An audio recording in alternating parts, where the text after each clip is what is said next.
The panel event. Before we get started, I would just like to make some few quick announcements. We do, on behalf of IIBA Winnipeg, we do have our annual job fair coming up on October 22nd. Registrations are open, so if you're interested and haven't registered yet, the event page is up on our website, and we will be sending out more promotions and communications out in near future, so please stay tuned for that. We will also be doing a BA Day in November and our certification celebration in December. We are still working out on event details, so we will be sending out more communications and promotions on as to which dates is going to be working out for those two events. We also currently sending out, we will be sending it out soon, but we currently are seeking nominations for open positions on the IIBA Winnipeg Chapter Board 2021-2022 Board of Directors. We have a VP of Profession Development open for elections. We will be sending out communications soon, as I said, which will have more information. If you're interested, please keep an eye out for that. These are just quick announcements. Again, we actively try to give back to the community and do webinars and stay connected to all our members. So please stay tuned, check out our websites. We constantly post there and send out newsletters with latest updates. With that being said, I will hand over to Michael, who is our facilitator, and he will introduce our amazing panel tonight, and he will get the night started. Thank you, Michael.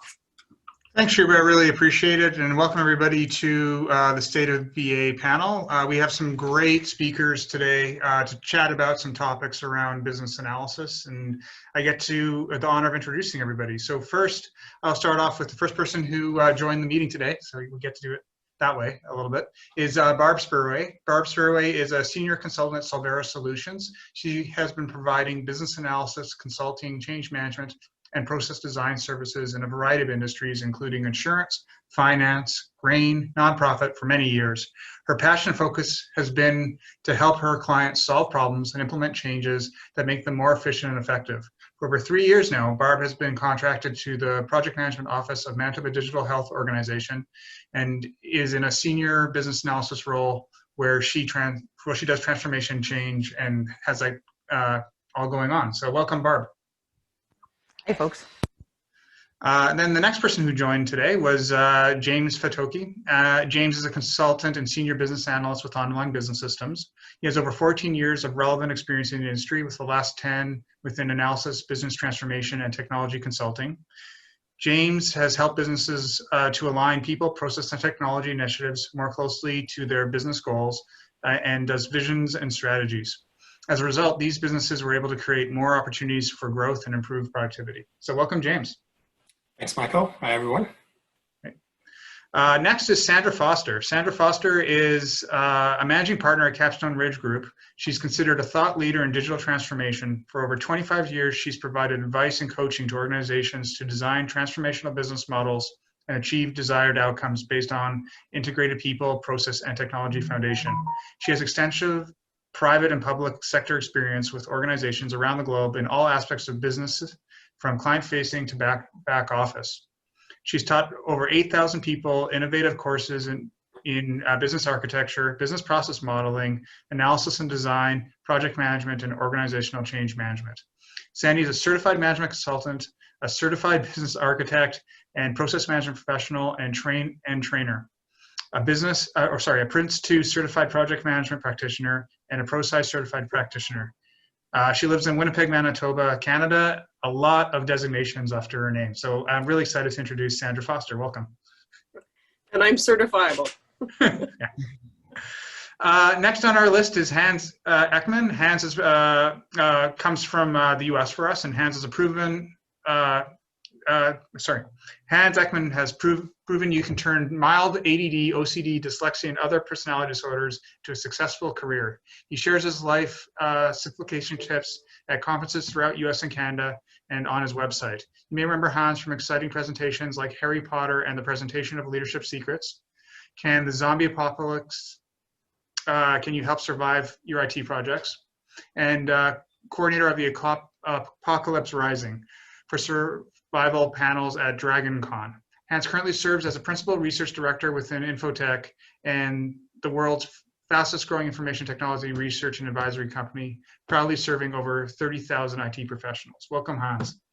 Hey, glad to be here. Sorry for the tongue twisters. Yeah, or need to improve my reading. I guess that's one of the skills I should build out of taking these things. They don't have that in Bablock yet.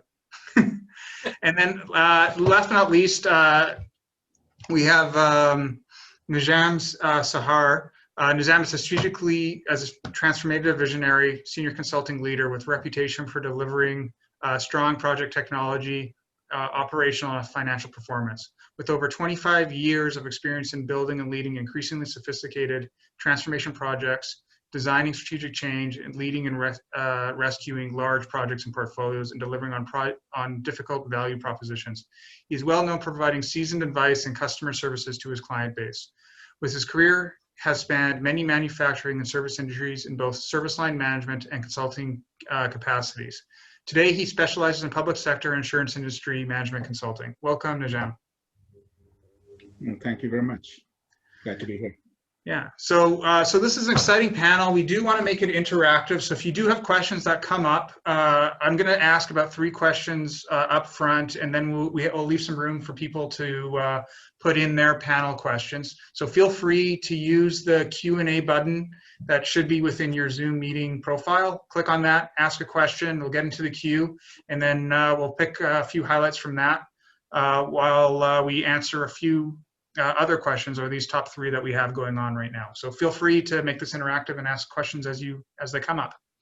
So I always find it really interesting to hear people's backgrounds. We have some great practitioners here who've been doing a lot of consulting business in Winnipeg and internationally, and it'd be really great to hear about how they decide to become a BA and what their career path was to become a leader, and something that we want to have on this panel. So we're going to start off with the question, more about you and where you got to where you are. And we're going to start that off with James. So James, do you want to start? Okay. Hi, everyone. It's a pleasure to be here once again. I think on the panel tonight, I've got an interesting story about how I started. My first degree was actually electrical engineering. It has nothing to do with business analysis at all, but I love computing. So I decided to go for a second degree, which was more network systems. It's still not business analysis, but I had an opportunity while I was doing more of my techie stuff to support like an initiative as a subject matter expert for one of the projects, and I was interviewed by a business analyst. And that caught my attention.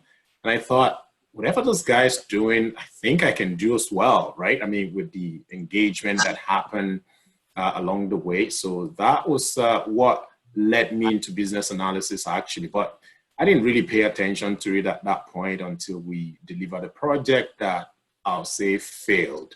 Failed in the sense that we did not meet the actual business objectives. And that was when I took business analysis really seriously. So it wasn't even, my role wasn't called a business analyst way back then. It was just more of, I was a configuration analyst. But I did a lot of business analysis, and years later, I found out that what I was doing all along was fulfilling that role of being a business analyst and all that. So I think that was just an interesting journey that I never started out to become a business analyst. I never thought about it, but it was interesting that I met with a BA, and that attracted me to the profession, as it were. Cool. So James has a lot of experience, especially with being a role in the IIBA board. Really appreciate your background there. Let's go to Sandra Foster next, who's has a lot of certifications, a lot of those backgrounds, international experience, and really like to hear how you got started and go from there. Sure. Well, actually, I have a business degree. That's my background. I graduated and knew that I wanted the computer industry because it was the industry that looked like it had future potential. So I joined the computer industry, moved around the country, and landed here many moons ago, and as a senior leader for the Prairies. And I put myself on a project to help us redesign our customer engagement processes. And through that adventure, I watched the consultants in action and loved the techniques that they had to help us analyze and redesign how we were going to be running our business. And was kind of fascinated by it. And a number of years later, I made a career change. And next thing you know, I found myself working with clients who were trying to implement information systems and failing with adoption and lack of, everybody thought there was a silver bullet in the technology. And I said, you know, there's a better way where we really have to look at the people and process related changes to ensure that we get the outcomes we're seeking with all this wonderful technology we're rolling out. And so I kind of I was actually at a KIPS event, and I saw a presenter speaking about business process renewal. His name was Roger Burleton, and I walked up to him and I said, you know, any chance we could work together? Because I don't want to make up these methods and techniques. And brought him in and got him involved in a number of projects with clients, and learned and took formal training, and eventually started teaching the training myself, and stopped doing work in Winnipeg and started traveling around the world with Roger and his business clients, so you know, on pretty well all kinds of sectors. And that took me till I guess about a dozen years ago. Somebody convinced me to stop traveling around the world and stay home. And I started doing some work in the healthcare system, helping roll out the electronic health record. And then I got myself into starting or becoming part of a consulting company, of which I'm one of the principal owners. And I guess I'm still doing process analysis and design and business architecture. And I've trained many people over the years, spoken at many conferences. Now I spend most of my time actually running a business and coaching and mentoring people that work for us. So that's kind of my story. That's great, Sandra. Really appreciate that.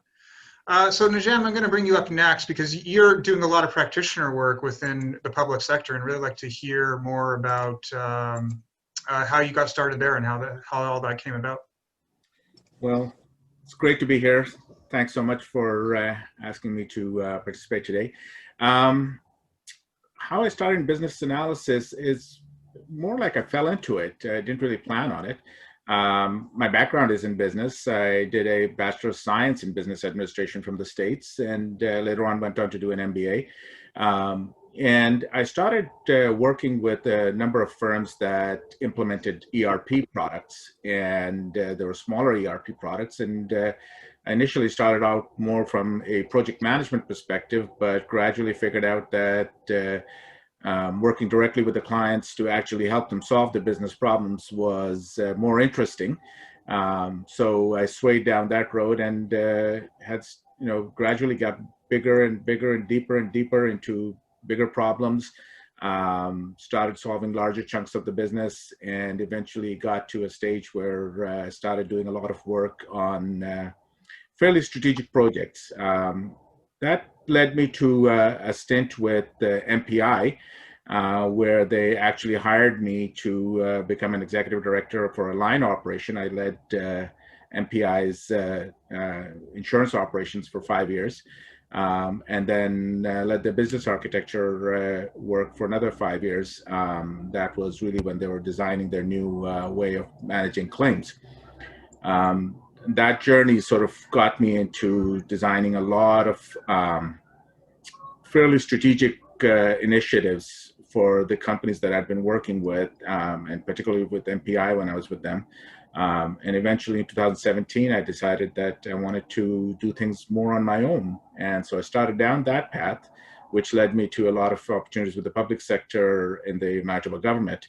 And I've been working with them, most recently redesigning their project delivery office. And they've got a very large portfolio of over 100 projects being delivered, worth well over $600 million. And so we've got a fairly large opportunity there to make things happen smoothly, in a fairly difficult setting. That's kind of my journey. Yeah, no, it's very interesting. So let's do Hans next. Hans, you've been doing a lot of work internationally, and I know you from U conferences, but really great to hear how you got yourself started. Thank you. Like a lot of many people, I never intended to get into IT. My background was aquatic ecology and education. I was working at nuclear labs and at a university before I got diverted onto a project developing web-based performance support systems because of my education background. Ended up riding both waves, the up wave and the down wave of the dot-com boom, and actually had worked many years before I realized there was actually a job title that matched my personal affliction.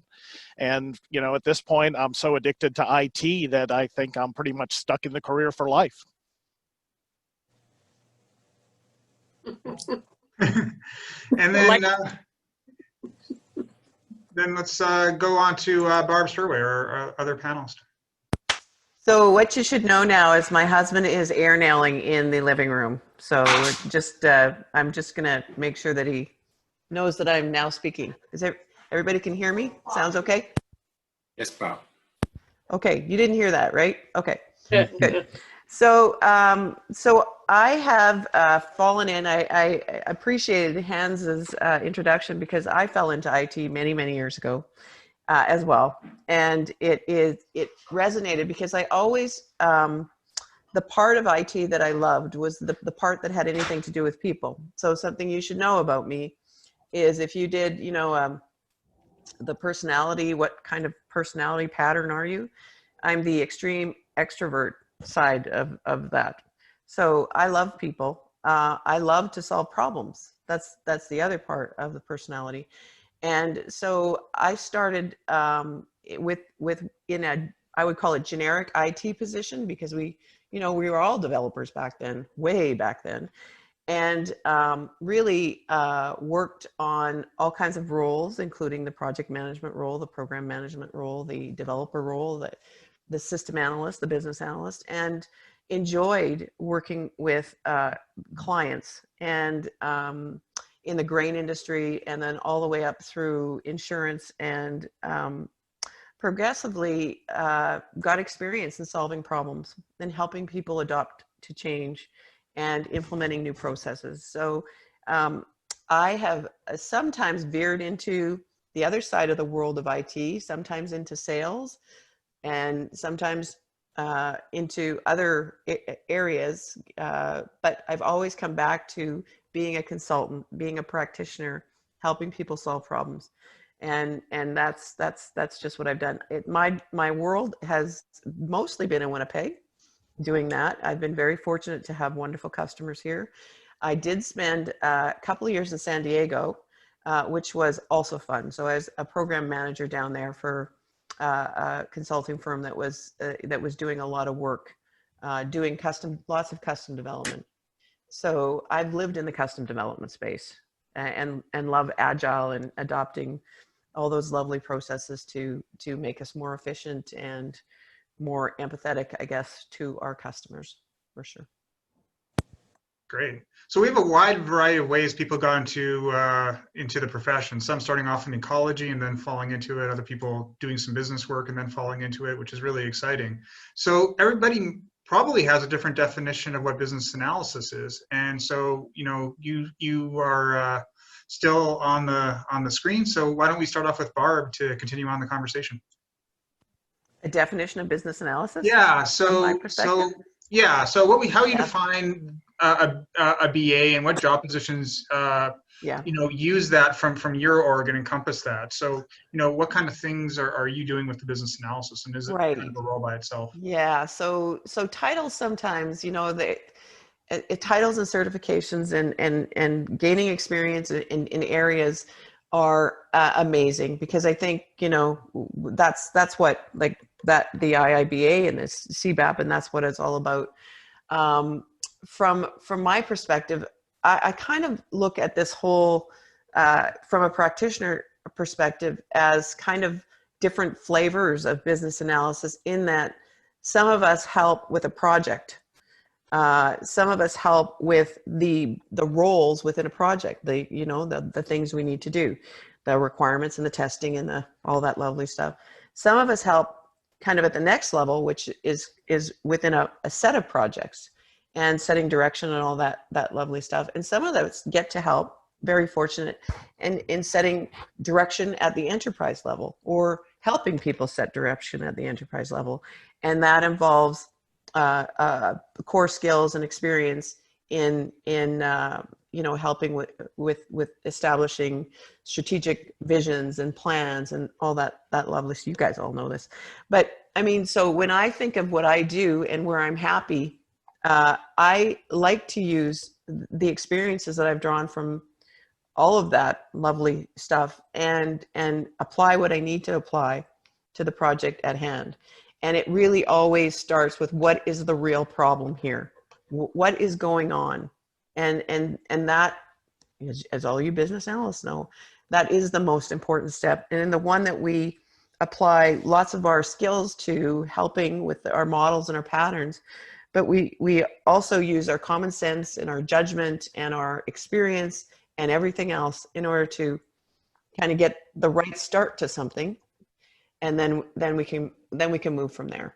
So I really can live the story that you are much more successful with a business analyst on a project, regardless of whether it's an IT project or a process improvement or any, than you are without. So I can definitely, I draw that conclusion as well.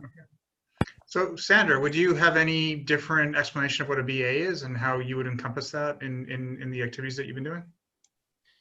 Well, I guess a number of years ago, I had a dinner meeting. I put together a presentation for the IIBA, what I called the business analysis spectrum. And part of it came from a lot of confusion around, well, what is a BA and what does a BA really do? And lots of different titles in our clients and what they're asking for. So, we actually kind of have codified it. And the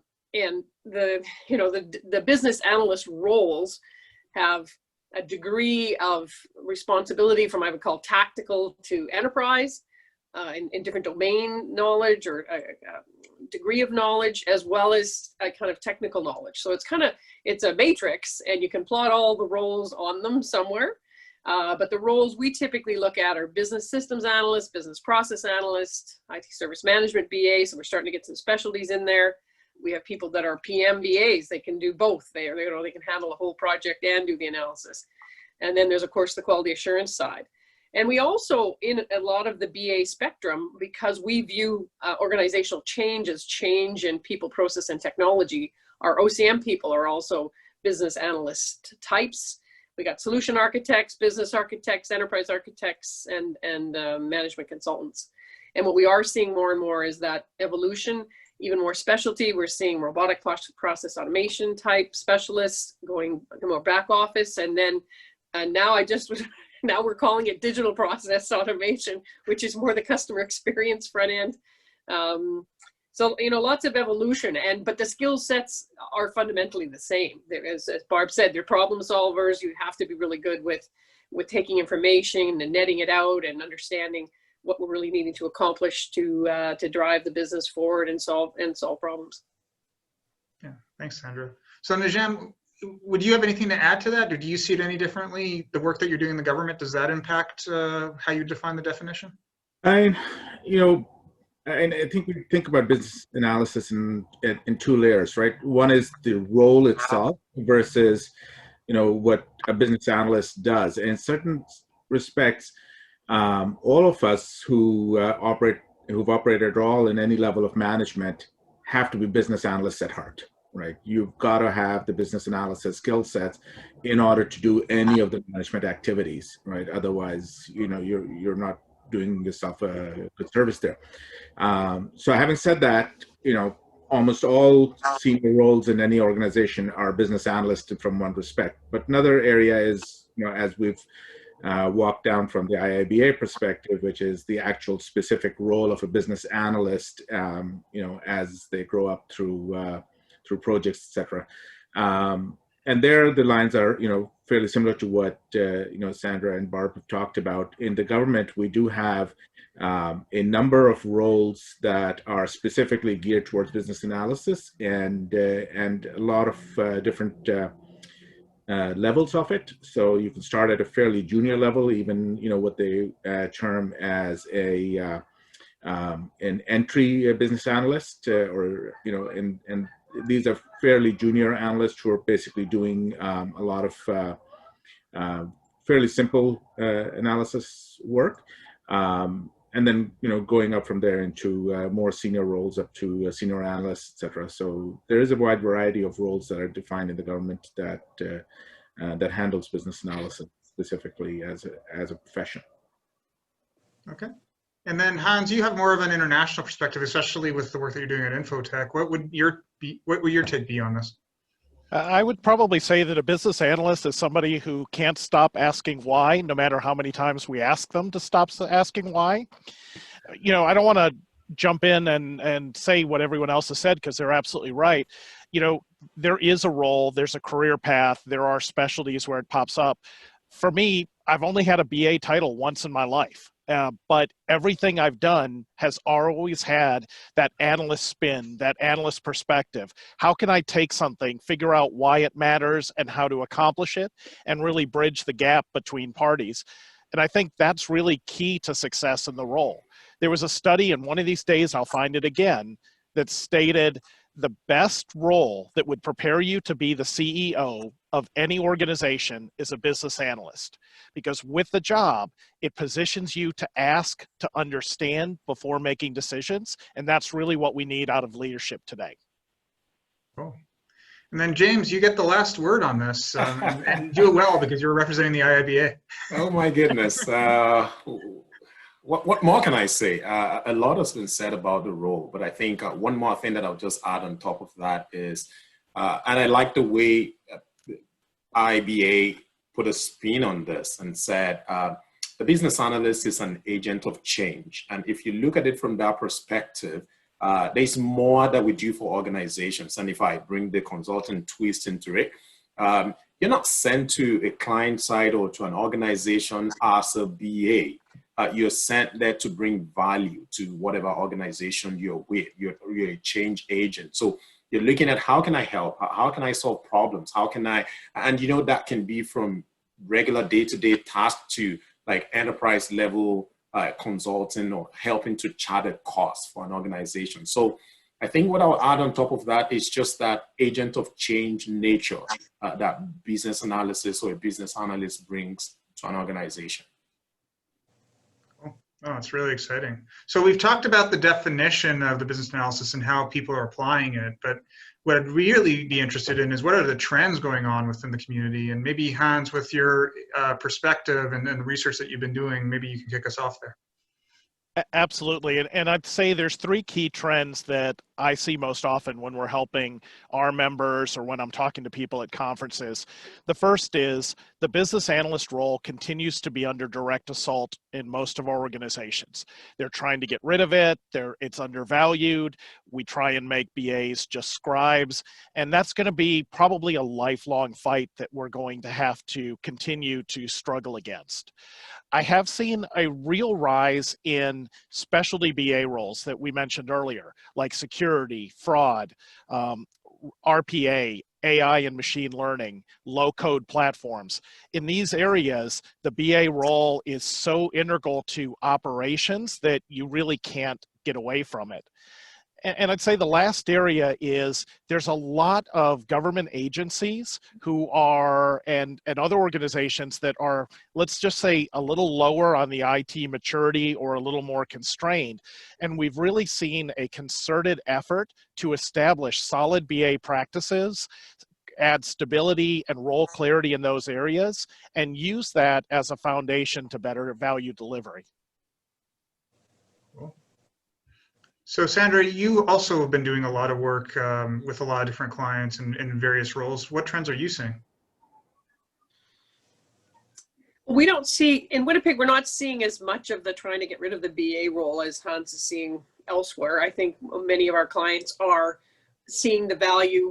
We've still got a wide range of definitions, but I think the BA role continues to need, and the trend is to add more and more skills and abilities so that you can be a great facilitator and problem solver. And it's the combination of the soft skills, more importantly, even the soft skills and the hard skills. So it's, I think the trend to be an agent of change is, got to have both of those capabilities very strong. And I don't see that. I don't think that's changing. I'm seeing the specialty direction that Hans is seeing. Barb, with your work in health and one of the big areas with a lot of change going on these days, what are you seeing? Right. So all are aware of, I'm sure, of our healthcare system is in transformation.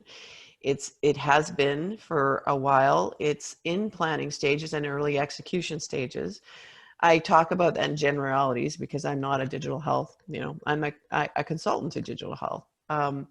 From my perspective on teams, there is a lot of work to be done. Like if you read the 72-page PowerPoint on the Manitoba Health or digital health site or shared health site, you would see that it is a massive transformation, and it's going to touch every aspect of our healthcare system. And it is also something that intuitively me as a Manitoban can buy into. What I like about it is there are things like taking a patient-centered view to the entire healthcare system, which a patient-centered as well as a healthcare worker-centered view is magic to us BA's ears, because what we then focus on is voice of the customer, and we redesign with our end customer in mind, which is right up my alley as far as let's measure everything as our patient, as our Manitoban would measure it, and let's look at their quality of life across the healthcare system, and then let's get started figuring out how we introduce change projects and a lot of change projects that have nothing to do with technology, how we introduce those. And so, but then of course what happened in March and April is COVID hit. And so this incredible, planning effort had to be kind of put off to the side a bit. And the transformation folks, a lot of them were brought in to really help the healthcare system respond to COVID-19. So what I've been doing since the end of March, I'm on my second COVID project, and it is absolutely valuable and important work. And there is a great need for all types of resources to help. Very definitely business analysts that can help with how do we change and how do we move forward. So yeah, so that's my 2 cents. Great. James, what do you have to add to the topic? Well, so in terms of trends, I think I can put it in 2 buckets. When we think about what our organizations doing these days, we've heard so much about business transformation over the last few years. There seems to be a whole lot about digital transformation these days. And, as business analysts, we're brought into that setting where organizations want to move beyond the 4 walls of whatever they're doing with their brick and mortar business. So they're thinking of how do we go online? How do we become digitized and all that? And that works. And part of what that also brings is the other bucket that I'm looking at. Business analysts these days are trying to morph into other roles as well, especially within the agile space. You find yourself being like a scrum master or a proxy product owner as well. And then that is also spurring business analysts to think about, can I become a product owner, right? I mean, would I move in that direction? Because it all depends on what's the organization doing per time. So, and as a consultant, I've been in multiple settings with clients where if it's not purely like a waterfall environment and they run projects, you tend to feel that role. So the trend could be in terms of where the organization is going, or what do organizations actually want you to do as a BA or as a consultant as well. And then Najam, you get the final word on the topic. What kind of trends are you seeing, especially as one of the biggest employers of BAs in the province? Well, I guess I should speak from a couple of levels. And the one level I'd like to pick up on something that James was talking about. We hear a lot more these days about transformation, right? It's become kind of like the new buzzword. And really, there's a lot of business analysis that's tied up in transformation. we've always done transformation in many respects. We just never called it that, right? And these days, transformation has become kind of the thing that everybody's been focusing on, and in some ways, it's diluting away from the notion of true transformation. And so, really, from a BA perspective, it's a question of how much analysis and how far and wide and how big a problem are you solving. Does that really qualify as transformation or not? So how we define transformation and how we define business analysis in the context of transformation, I think those are some big trends here that we need to pay attention to. In terms of the government itself and the BA roles within the government, we've been expanding the role of the BA quite a bit. In fact, one of the things that we did on our recent project delivery sort of reorganizing of the project delivery office, we made it mandatory to include a BA on every project. So regardless of size, regardless of complexity, we need to make sure that we have at least a degree of BA presence, because we found that without the structured BA analysis, there was not a really good quality outputs that projects could rely on to build out from, right? So that has now become a core requirement on all projects at the Manitoba government. Oh, that's great. Cool. So, so before I go to the next question, I just want to remind people that we do have a Q&A occurring in the middle of this as well. I'm going to start off with opening the floor to more questions. I do have the first one selected, but if you do want more questions, feel free to use the QA button in Zoom. Let's go and call it Teams for a second. In Zoom to ask your questions, and we'll get started with the first one that I have, which comes from Brian Itzkovich. What steps would you recommend for someone recently graduated certified who wants to start performing BA consulting work? And I think, James, you're the one who was going to take the first question. So do you want to start? Yeah, I'll go for that. This question is touching on multiple areas, right? Someone who recently graduated, and that also puts into focus, like someone who's just recently certified. But specifically, they're thinking of starting out as a BA or in the consulting world, as it were. I've had an opportunity to work for multiple consulting companies. I currently work at Online Business Systems. And I'll say that not so many consulting organizations will give an opportunity to fresh graduates or people who are just starting out because of the consulting role. You need to have some years under your belt and, being able to prove yourself and, help with client needs and all that. But I find that there are some organizations that will go to any length to make sure that, they get a few people that are like fresh graduates or newly certified, bring them in, make sure that they work hand in hand with some senior consultants just to hone their skills, right? And make sure that they are at that level that you can always deliver for a client. But one more thing that is in that question is that the certified portion of it. IIBA is one of the organizations that put out multiple certifications that folks can take advantage of, because sometimes that sets you apart, right? That speaks to your years of experience in either learning or getting on the job in itself. So it might not necessarily be that you're a fresh graduate, but you're just newly certified, and that can put you out there for consulting organizations to want to take you on because, hey, the better you are in terms of certification, the better it is for some consulting organizations. So to that person who asked the question, I'll say, just think about looking for opportunities to learn. I think that's the starting point.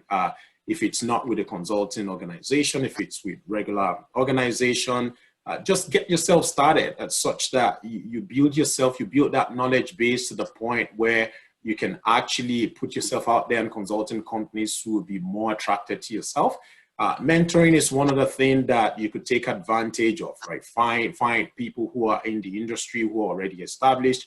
And if you're really looking at consulting, look for consultants who are already doing stuff like that. And just get some mentoring as well. And, putting all that together, your mentoring opportunity, certification, whichever way, shape, or form that could come to enhance your skill set And if you do have an opportunity to talk to organizations that don't mind bringing in fresh graduates to join their organizations, why not? That would be my take on the question, Michael. Okay, well, that's great, James. So Najam, you know, you're doing a lot of work in hiring BAs in the government of Manitoba. Would there be a perspective from an entry level component that you can provide? Sure, and there's a couple of things here at the government that really help out. One is that, you know, the government has continuously really promoted opportunities for people to come in for short stints across different organizations. And so, you know, one department can have an opportunity for somebody from another department to come in and spend 3 months doing some junior BA kind of work. And one of the things that really gets you going in that is that it gives you a lot of perspective on what the different parts of the entire government organization does. And that's really a very fundamental part of growing as a BA. You know, sometimes we get the opportunity to formally become BAs. Other times we get the opportunity to grow ourselves into the BA role by learning about an area and being able to provide thought leadership in that area, right? And thought leadership really comes from bringing a new perspective, bringing a perspective about you know, things that you are trying to piece together from other areas. You know, one of the things that's made me very, very successful in my career is to bring stuff that I've learned in different industries to different industries, right? And I think that's sort of a thing that that really leverages people's ability and showcases them. You should always remember that people don't know what they don't know. So if you have the ability to see something from a different perspective and bring that, then that really helps out. And, you know, from the government's perspective, those things are open in terms of a lot of cross opportunities between different departments, as well as junior hires that allow us to have that opportunity open up for younger people. Thanks, Najam. Barb, Sandra, Hans, anything you'd like to add? I'd say go ahead. All right, so 2 quick things I'd add. Anytime you can find a development program, especially out of college, know a number of government agencies do this and will hire more junior people and put them through a training and career development. Those are great opportunities. And if you can't do that, why not volunteer with a nonprofit organization? The Atlanta IIBA actually set up a web-based project where we brought in BAs to do nonprofit work and help some organizations develop web tools, web presence, as a way of giving BAs skills that they could then transfer to their resume and help them secure their first jobs. Good idea. Sandra, go ahead. No, I just said that's a really good idea. I love it. Okay, so Richard had a follow-on question to this around just, you know, any advice for somebody coming in from a new country into Manitoba. So maybe somebody could speak to the Manitoba marketplace, and especially for people who are newcomers.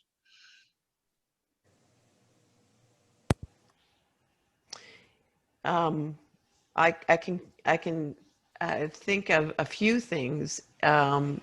It really is what Najam said, is, you know, pairing junior folks with senior folks and giving them experience in areas, I think and making them a part of a team with some coaching is always good. There is always that people have different life experiences coming to the table, and that's always a good thing. And so when I think of the tough things, it is you know, speaking up and being comfortable facilitating with groups of people or with one-on-one and those kinds of things. And that's what people need experience with. That's what people, in my world anyway, that's what people need coaching around, just to have confidence in being able to do that. And I think I was going to say it from the last thing that when I think of that, the core BA, you know, really gaining experience on that, and then you can add the layers. Like the last question was about the consulting layer on top of the BA. It's like a wrapper, right? And as you develop, as you get opportunities in a domain, like Najam says, take them. If you get opportunities to facilitate, take them. If you get, you know, any skill development opportunity, and it doesn't matter if you're a newcomer or a starting out BA, it's the same kind of thing, same kind of path. And Michael, if I can add to that quickly, because I think the question from Richard is looking at people who are net new, especially from a different country, and you know, you're trying to find, how do I get the very first job? And you know, to say the honest truth is that's always the challenging part, to get the very first one. So I'll say no knowledge is lost, no matter you've done in your home country or wherever you have come from. Make sure you find ways of, have I done business analysis related tasks before? You want to highlight those in your resume, because don't forget, it is your resume that the employer sees first before they even have an opportunity to meet you. So whether you've been called a BA before or not, you want to highlight those in your resume to make sure that someone who picks up your resume and they're looking at it will find something interesting in there that they want to bring you in for a chat. And that's what you want. You want an opportunity for someone to call you in first, and then you can prove what you've done before, or you can highlight the transferable skills that could be beneficial to that organization. So if you have no prior experience in Canada and you're thinking, how do I land my first BA job? You need to make sure you highlight those in your resume, because you want that to call attention for you to have an opportunity to defend yourself, so to speak. Yeah. No, I really appreciate everybody's answers. I think based off of this, it really is like getting connected with people who can help mentor you, or opportunities. I think the one thing I'd add to it as well is, if you have an opportunity to join an association or board where you can curate information and help a community in some way, shape, or form, especially, you know, communities which are with newcomers, and accelerate that, you can meet people to help say, I'm doing this in this community, and use that for your job interviews, and maybe they have opportunities and jobs that you can fall into, because especially with things like provincial nominee program, some people are coming over with businesses and things that they're trying to extend off. So there's lots of good ways to help, and I really appreciate everybody's answers to this one. So we have other questions from the group. I guess we have Anas or Wani, who has a direct question for Barb.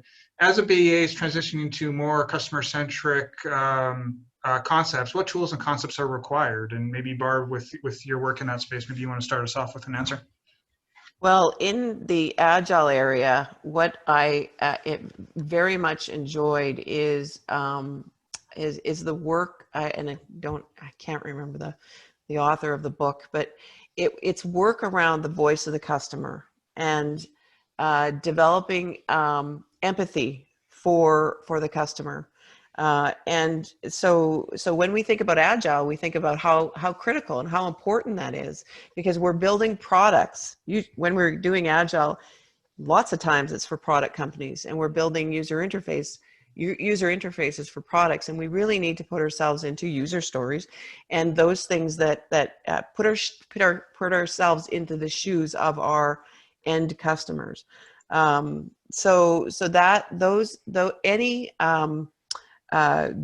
Any training or any good books in that area, I would say it becomes a way of thinking. It becomes a way of practicing empathy.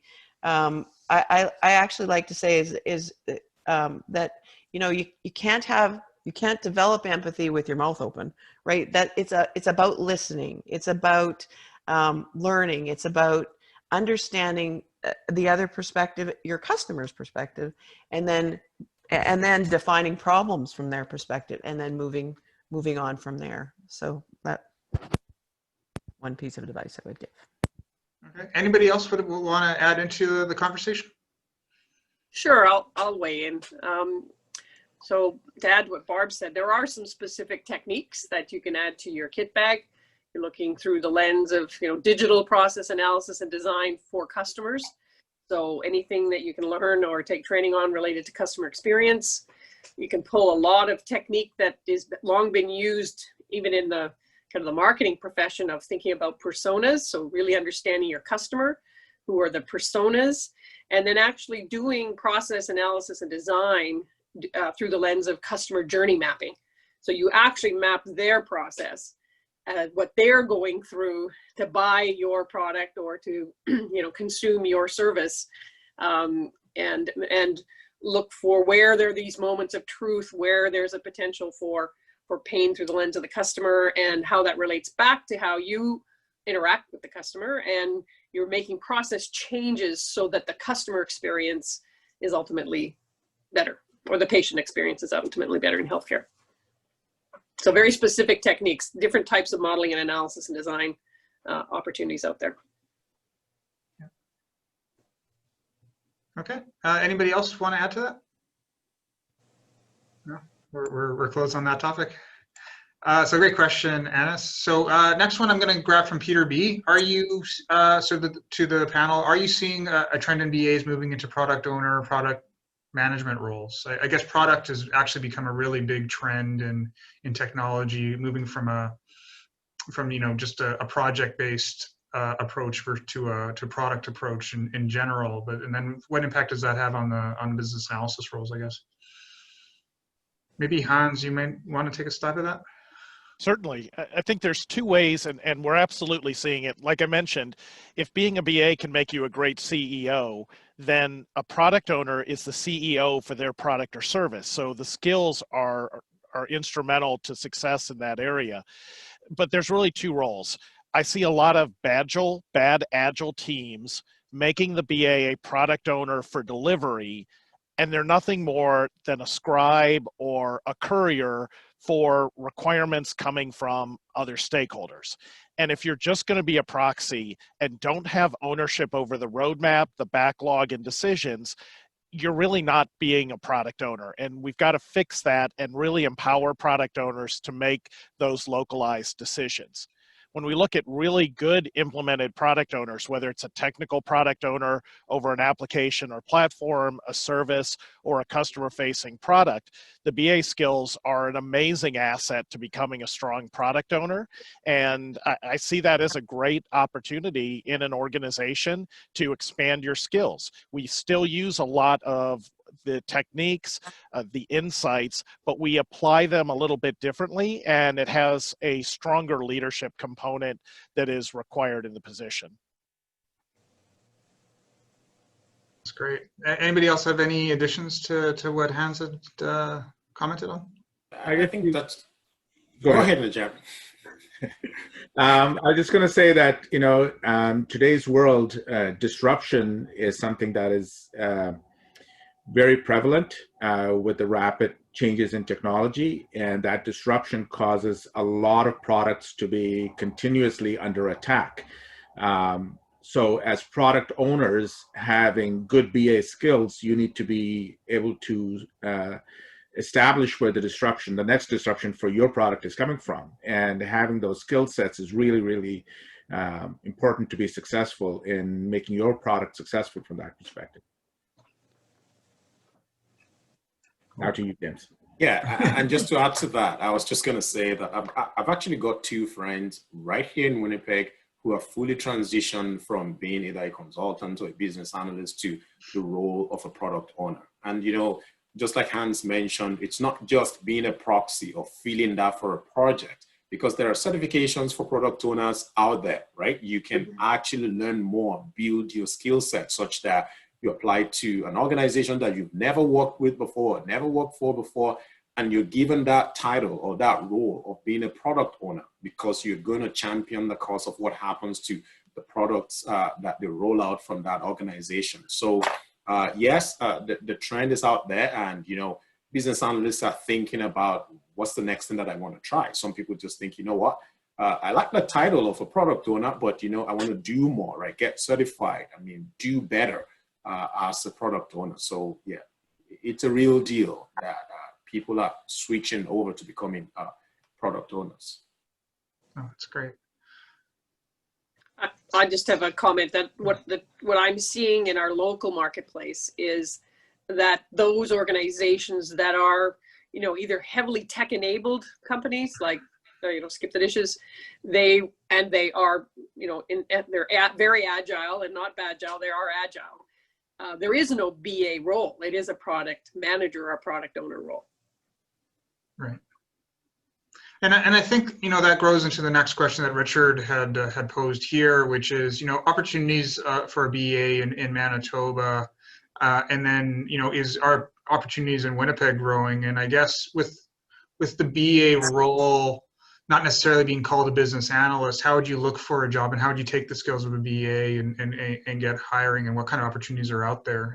And you know, is it growing per his question? So maybe somebody wants to take a stab at that one. Well, I can just mention for my customer, digital health, shared health, there is definitely a need for business analysts. And that isn't likely to abate for quite a while as we help operations and as we help the transformation, you know, over the next 10 years, I would say. So it's growing as far as health is concerned. And in health, it's a wide range of roles, from the what we call the systems analyst role all the way up to a business architect. It's called a BA, a senior BA, but it's, you know, 10 years of experience doing transformation work, understanding OCM, understanding, you know, process change.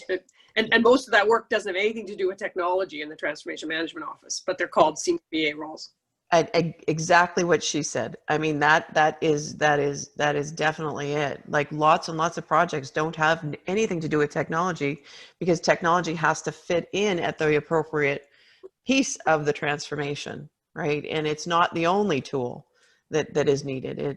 There's a lot of other tools that are needed as well. There's yeah, like new processes, new clinical practices, new disruptive, not IT technology. There's disruptive technology going on in health right now as well.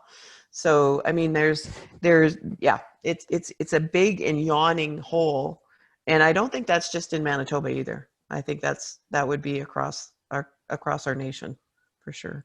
Yeah. So if I can sum up what I've heard here is, don't look necessarily for a term that says business analysis, but look for the activities that we've talked about as a business analyst, and find the roles that are associated. Some of them will have junior positions, some will be more senior, but there's a lot of stuff out there, and definitely growing, because firms need a way to figure out how to transform and change and adapt that change, and go from current state to where they are today to build those new capabilities to go to future states. And I think the role of BA will help do that, but it might not be called a BA.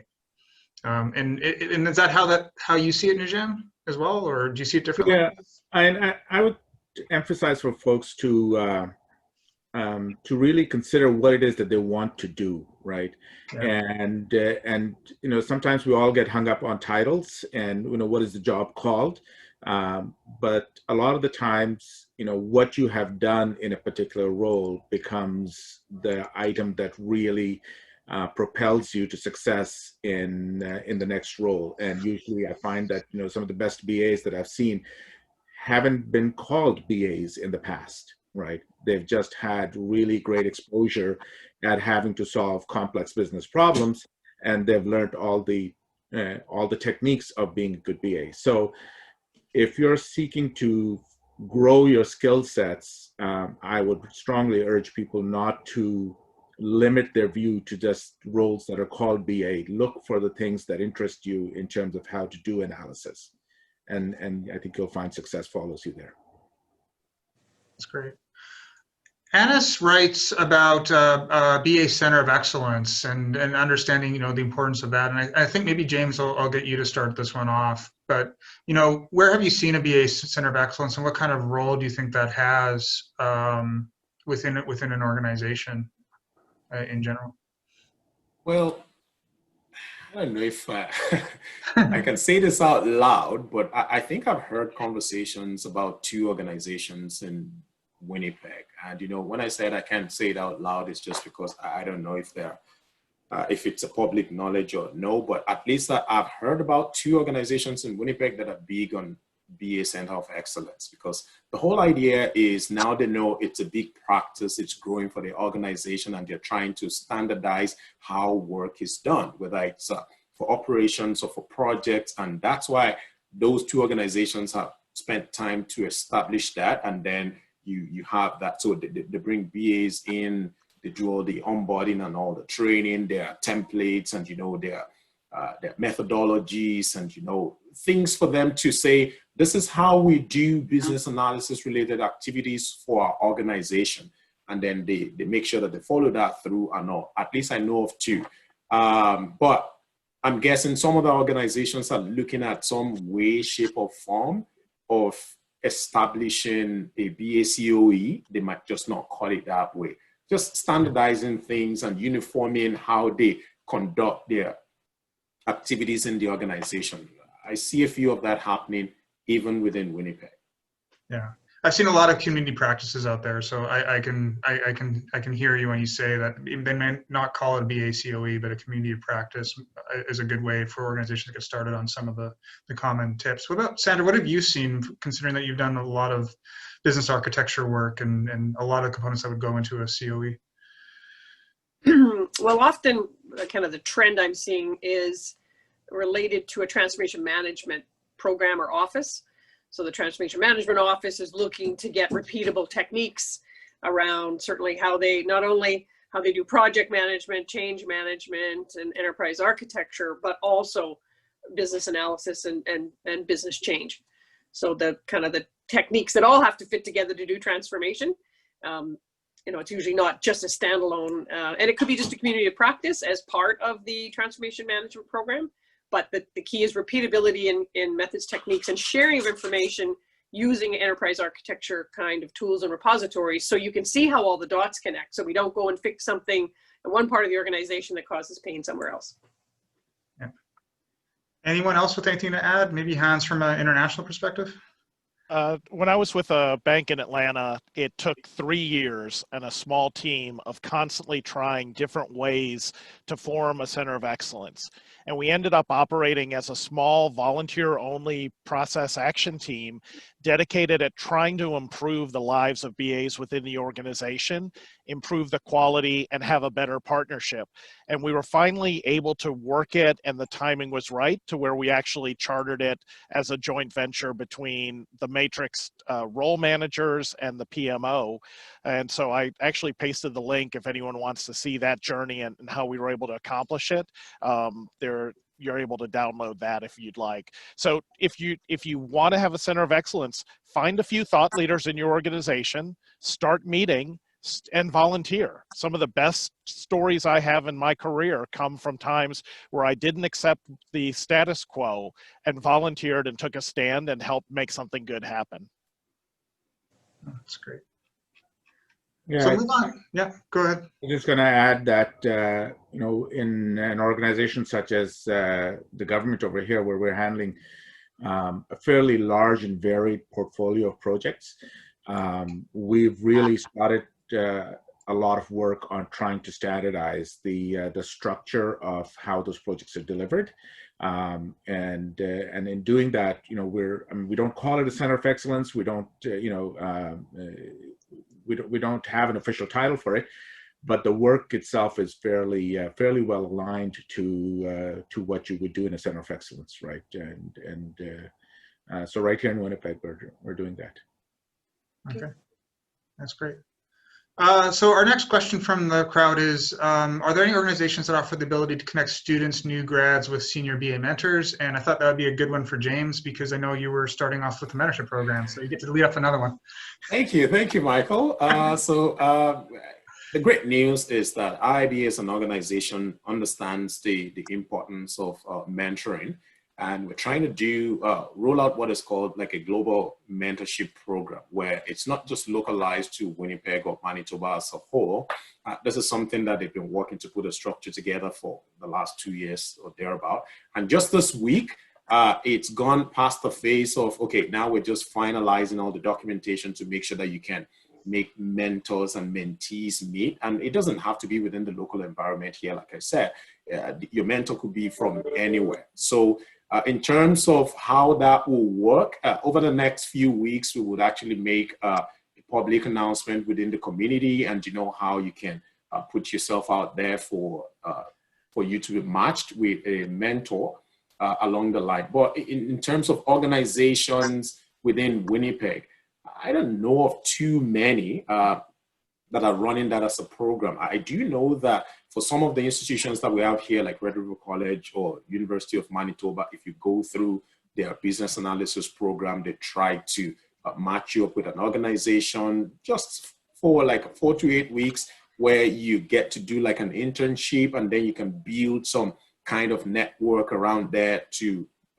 continue to receive that mentorship along the line. And I know that maybe not just business analysis related alone. I think University of Winnipeg or University of Manitoba does like mentoring over coffee or something like that. A program that they set up that university students can be part of. So please watch out for the big news from IIBA Winnipeg chapter about mentoring opportunity that would happen closer to the end of the year. We'll keep you informed. I think you might have written that question based off that answer. Does anybody else have anything to add? Like, I guess maybe Hans, have you seen anything around, ways to connect? I'd say LinkedIn is a great resource. Connect to people, and it never hurts to ask.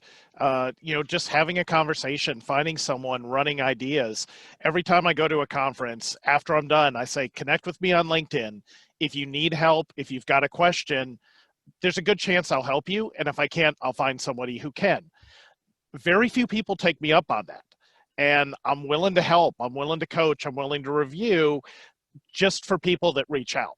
And so take advantage of that, and it never hurts to ask. Coffee, lunch, find somebody that you think does a great job in your organization and say, hey, could we grab lunch? Could we grab a virtual coffee now? I guess I got to change that these days.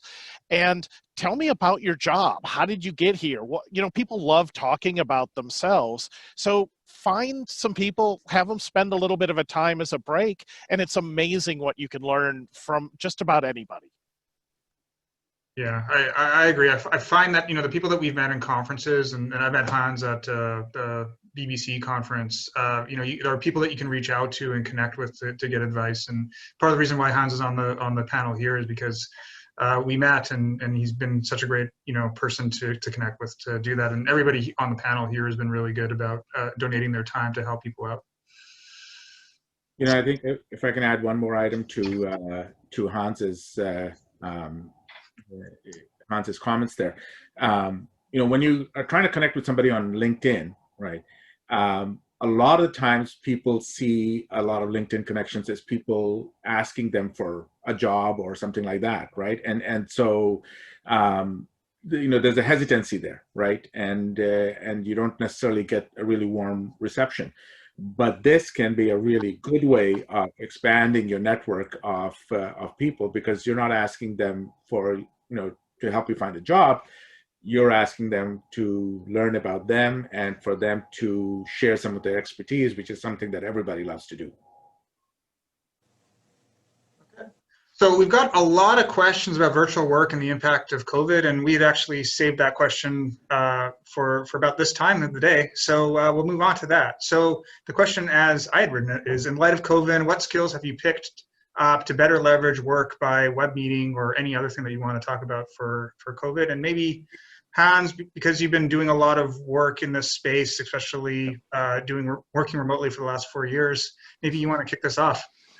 Yeah, it was interesting when everyone locked down and had to adjust to working remote.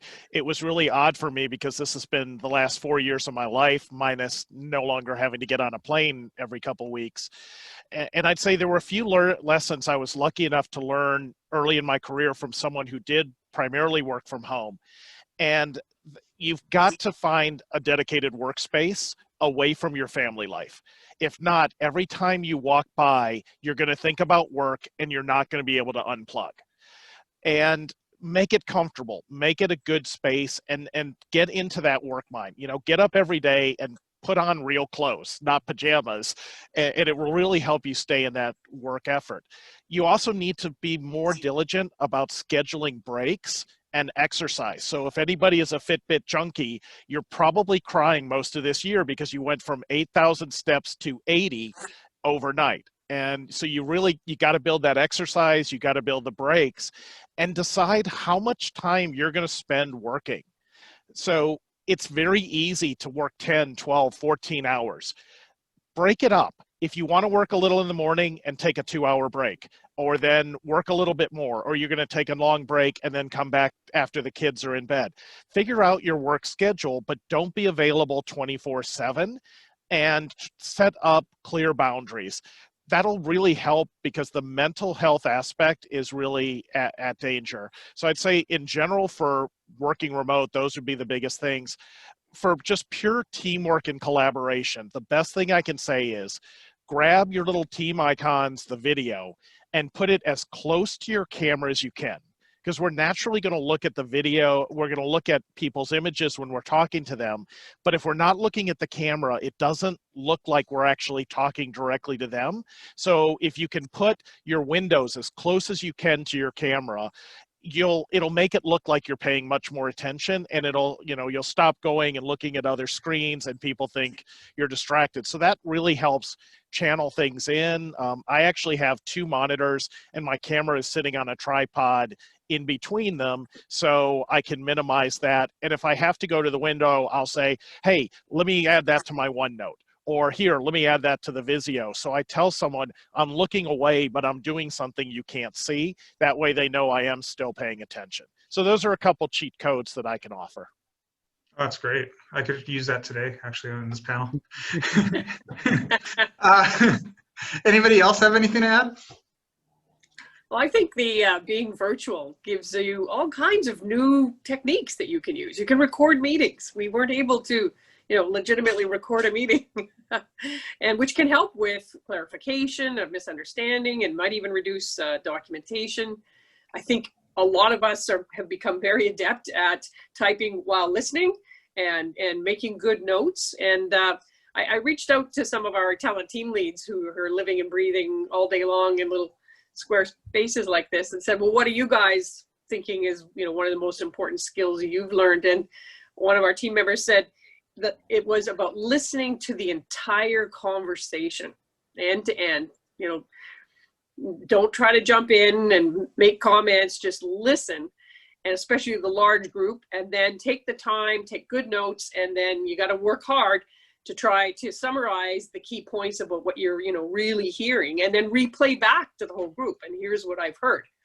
And you may have heard some things that weren't what people meant, but that's not a bad thing. Don't be afraid to summarize wrong, because you can get better clarification. So I think in some ways it improves communication and potentially less distractions and interruptions and rabbit holes, because we can't, if we are good at listening, we're going to get better information.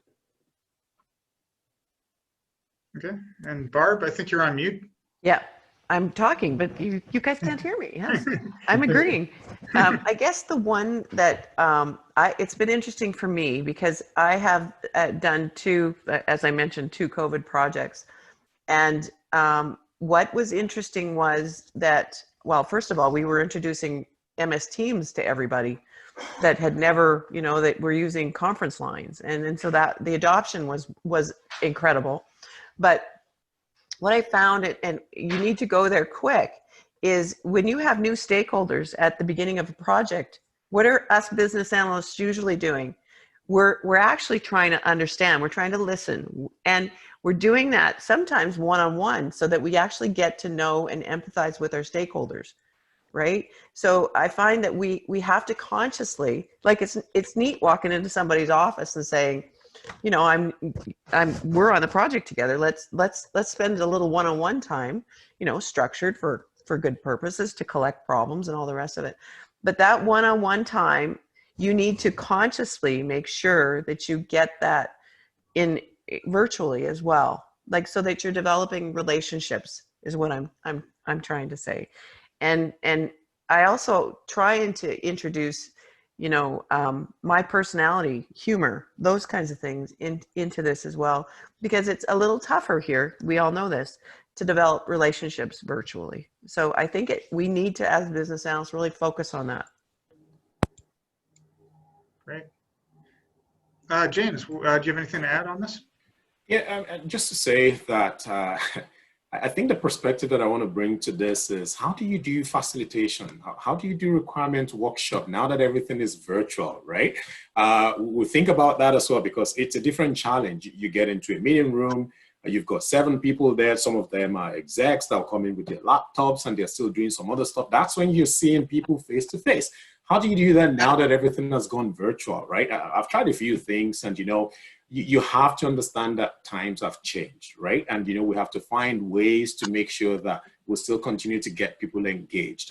I love it when I do virtual meetings and people can turn on their camera. So I'll be like, hey, let's be in a best camera mode so you can see everyone and everyone can see everyone. And then you just have to find ways to make sure that if you're running like a 2-hour workshop, you don't go straight on. You plan all those short breaks and you introduce something that becomes like a fun activity that gets everyone engaged from time to time. So you keep that attention span. Don't go like 30 minutes straight without finding something to break it in between to make sure that you still have people's attention and engagement. Well said, James. How about you, Najam? Have you picked up anything based off of COVID and new ways of working? Well, everybody's talked a bunch about some of the positive stuff. I think one of the negative things that I've seen with the COVID scenario has been that the lack of sort of the hallway conversations, right? You know, when you're in the office, you're constantly interacting with people. You're constantly learning about things that are happening around your organization. And, you know, I mean, sometimes you're learning it from the perspective of being, you know, a decision maker. So people are asking you to solve problems along the way in the hallway.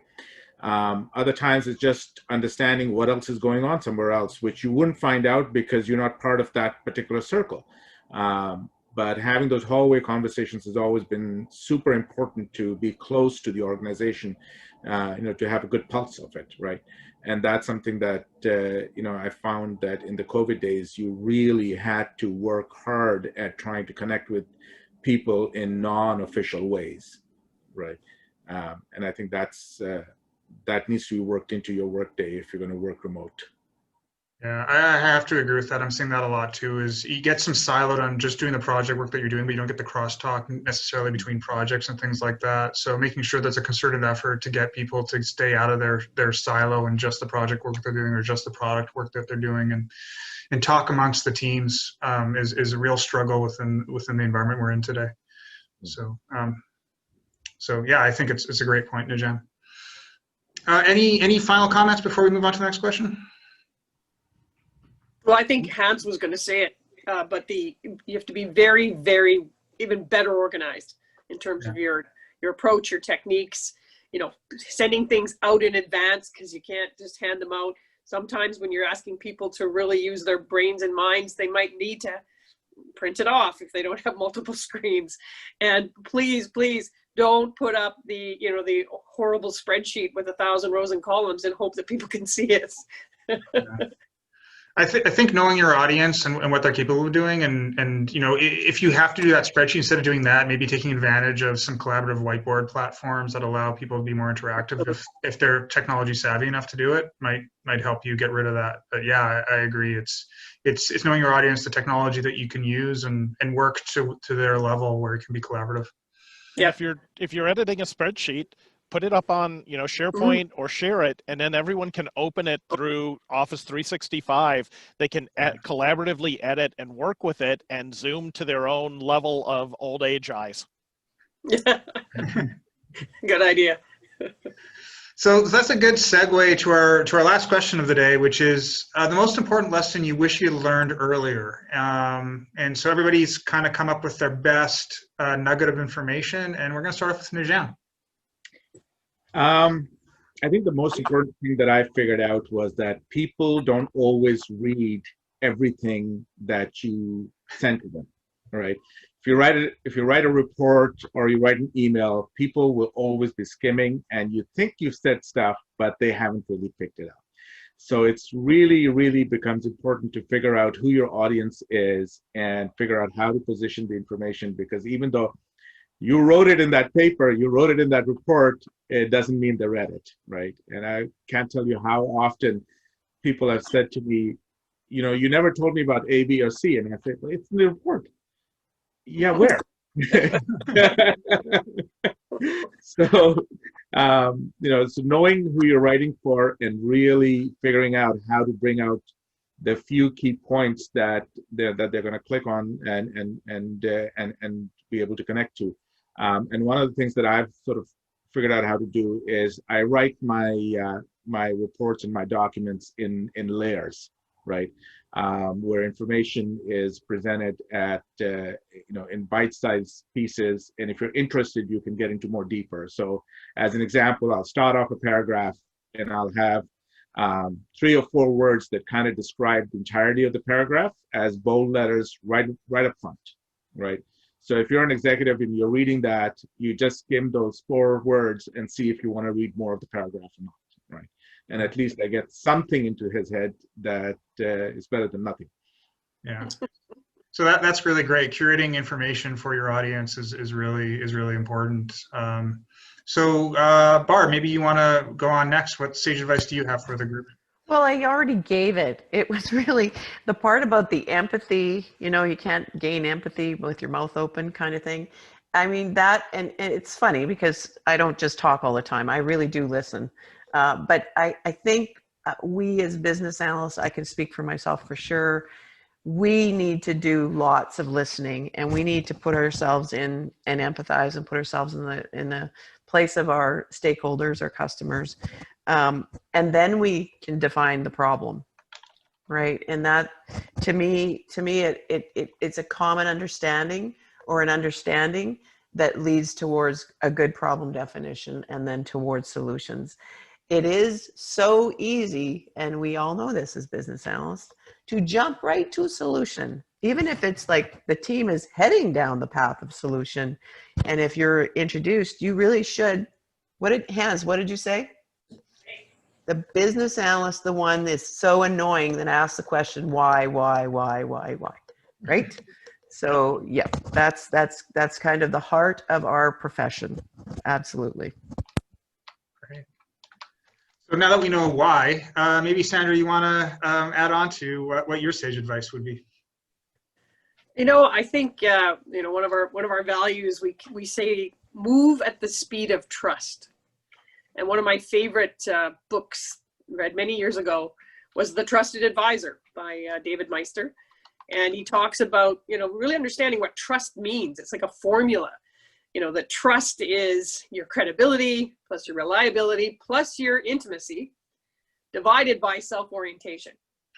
So you can really ruin a trust relationship if you make it all about yourself. So that ties back to Barb, empathy, really understanding the customer. When you say you're going to do something, do it, follow up, or at least, you know, reset expectations of what's going to happen, because we can build trust and we can blow it fairly quickly by, you know, messing up with any of the things that that detract from trust.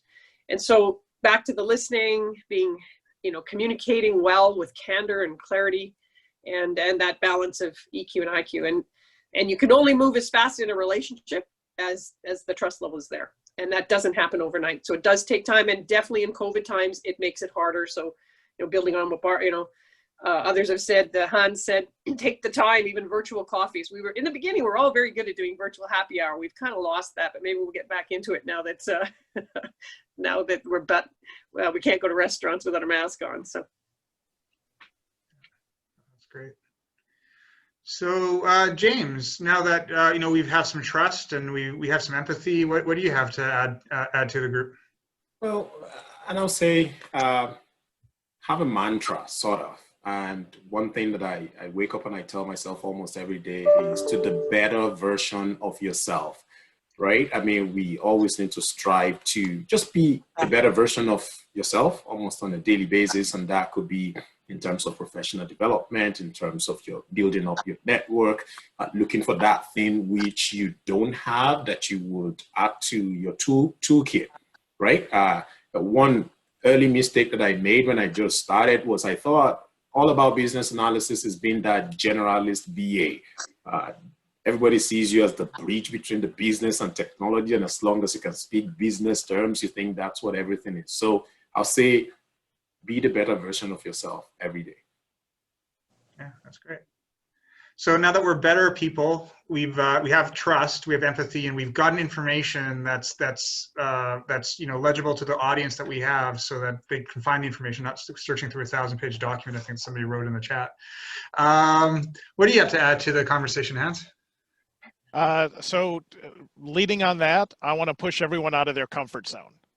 There is no manager, no one in your organization that's going to just tell you you can be a leader. To be a leader means to stand up for what you believe in, to take calculated risks, to take the opportunity when you see something that needs to be better, needs to be different, to say something. And that leadership, it is risky. It's going to fail. It's going to bounce back. But the more comfortable you can be being true to yourself, using more of your superpowers every day, the more opportunities you're going to find. And it took me, because I'm Barb's, anti-hero. I am an extreme introvert. I don't like people. I'm terrified of public speaking. But for me, I had to push myself out of that discomfort zone. And now it's become a passion for me. It's become a strength. I feel comfortable and confident when I'm in meetings, regardless of who I'm with.